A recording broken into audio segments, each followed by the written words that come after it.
గురుభ్యో నమః. శ్రీ మహాగణాధిపతయే నమః. శ్రీ సరస్వతి నమః. భక్తులారా, వ్యాసప్రోక్త భాగవత మహాపురాణం చెప్పుకున్నాం. ఇందులో భాగంగా నేటి వరకు 6 స్కందాలు పూర్తి చేసి 7వ స్కందాన్ని 42 భాగాలుగా చెప్పుకున్నాం. 43వ భాగాన్ని ఈరోజు చెప్పుకుందాం. చెప్పుకునే ముందు వ్యాస భగవాన్ని ప్రార్థన చేసుకుందాం. వ్యాసాయ విష్ణు రూపాయ వ్యాస రూపాయ విష్ణవే నమో వై బ్రహ్మణ దేవాశిష్టాయ నమో నమః. అంజనానందనం వీరంజానకి శోకనాశనం భీషమక్షంతారం వందే లంకా భయంకరం సదా నింబవృక్షస్య మూలాధివాసాత్ సుధాశ్రావిణం తిక్తమప్యప్రియంతం తరుం కల్పవృక్షాధికం సాధయంతం నమామీశ్వరం సద్గురుం సాయినాథం సమర్థద్గురు సాయినాథ్ మహారాజ్ కీ జై.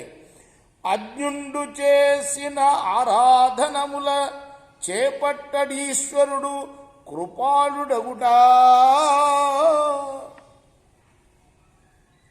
చేపట్టు ఒక చోట సిద్ధమీశ్వరునకు అర్థంబు లేకున్న అతడు పూర్ణుడైన అర్థములీశ్వరార్పణంబులుగాగ చేయుట ధర్మంబు చేసనేని అద్దంబు చూచిన నలిక లలాలంబు ప్రతిబింబితంబగు పగ్ని మరల అర్థములు తోచు కావున అధిక బుద్ధి భక్తి సేయంగవలేను భక్తిగాని మెచ్చడు అర్థంబులసగడు మేరలందు పరమకరుణుడు అని భక్త బాంధవుండు. అర్థాన్ని ఆయన ఎప్పుడు చూడు. ఈ డబ్బులు ఉన్నవాడా డబ్బులతో ఇన్ని పెద్ద పెద్ద పూలదండలు కొనుక్కొస్తాడా, లేకపోతే పెద్ద పెద్ద పళ్ళు తీసుకొస్తాడా, ఇవన్నీ చూడు. అర్థాన్ని కాదు ఆయన చూసాడే. ఏమి చూస్తాడు ఆయన? ఆ స్వామి భక్తిని చూస్తాడు. అర్థములు తోచు కావున అధిక బుద్ధితో భక్తి సేయంగవలయు భక్తి కాని మెచ్చడు అర్థములొసటి మేరలందు. అర్థం అంటే డబ్బులొసికే మేరలందు పరమకరుణుడు హరిభక్త బాంధవుడు. అర్థములను మెచ్చడు అర్థంబులను క్రియ ముందు పెట్టాడనమాట. పద్యం రాసేటప్పటికి ఎట్లా ఉంటుందంటే ఛందస్సుకు అనుగుణంగా రాయాలి, లేకపోతే రాగయుక్తంగా ఉండదు, చదవటానికి కష్టం. అందుకోసం ముందు వెనక చేస్తుంటారు కర్త క్రియలు. కావున అల్పుడ సంస్థుతి కావించద వెరపులేక కల నేరుపునన్ నీ వర్ణనమున ముక్తికి పోవున విద్యను జయించి పురుషుడనంతా సత్వాకరుడవైన సర్వేశ నీ ఆజ్ఞ శిరముల నిడుకొని చేయువారు బ్రహ్మాదులమరులు భయమందుచున్నారు. నీ భీషణాకృతి నేడు చూచి రోషంబు మాను నీ రుచిర విగ్రహములు కళ్యాణకరములు గాని భీతికరములు కావు. లోకములకు వృశ్చిక పన్నగముల భంగి భయము చేయు అసుర మర్ధించితివి సాధు హర్షమయ్యే. అవతరించిన పని తీరే అలుక ఏలా కలుషహారివి సంతోషకారి వనుచు నిన్ను తరతురు లోకులు నిర్మలాత్మయ్యా. ఈ కఠినమైన ఈ భీషణాకృతిని వదిలేవయ్యా. నువ్వు వెలిసిన అంటే నువ్వు అవతరించిన కార్యం అయిపోయింది కదా, ఆ అసురుణ్ణి మర్దించావు కదా, కలుషహారివయ్యా, నువ్వు సంతోషకారివి. కాబట్టి లోకులందరూ కూడా నిన్ను తలుచుకుంటూ ఉంటారు. నువ్వు మంచి రూపాంతో కనపడవయ్యా. కరదంశ్రాభృకుడి సటానకయునుగ్రద్వానయును రక్త కేసరయును దీర్ఘతరాంత్రమాలికయు భాస్వన్నేత్రయున్నైన నీ నరసింహాకృతి చూచినే వెరవ పూర్ణ క్రూర దుర్వార దుర్భర సంసార దవాగ్నికి వెరతు నీ పాద్రశ్రీ చేయవే అయ్యా. నాకు మాత్రం భయం లేదు.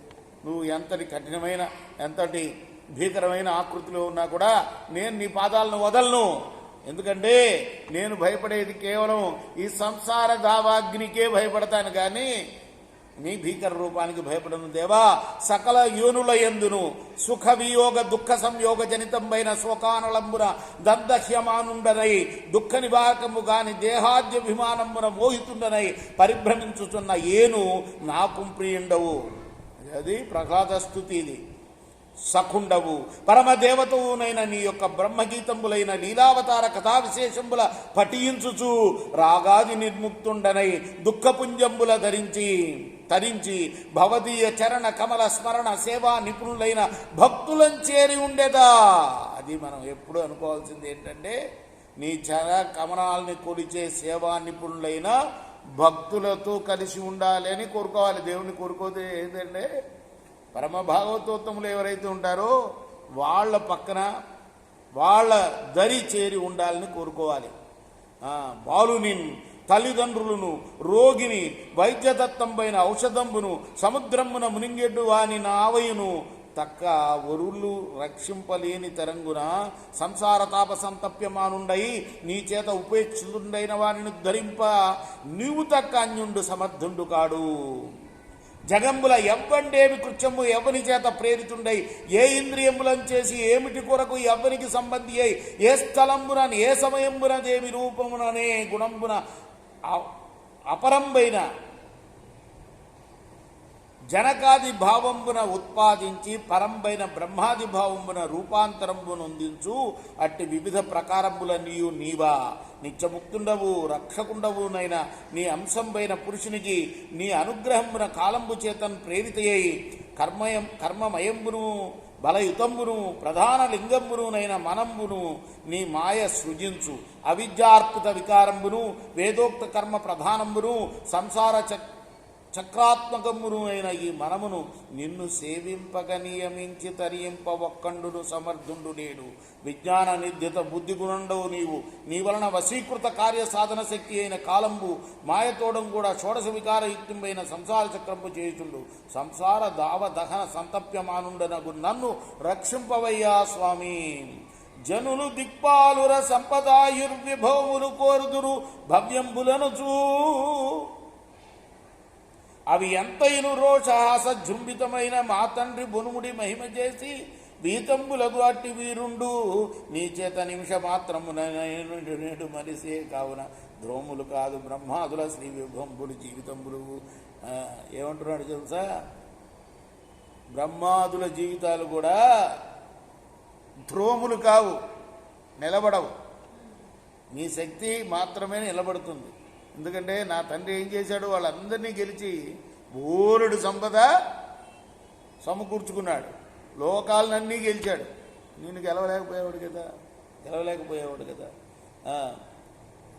జనులు దిక్పాలుర సంపదాయుర్విభవములు కోరుదురు భవ్యంబులంచు అవి ఎంతైను రోషహాస ధృమితంపైన మా తండ్రి బొనుముడి మహిమ చేసి విహితంబులకు అట్టి వీరుండు నీ చేత నిమిషమాత్రంబున నేడు మనసే. ఒక్క నిమిషంలో చచ్చాడు.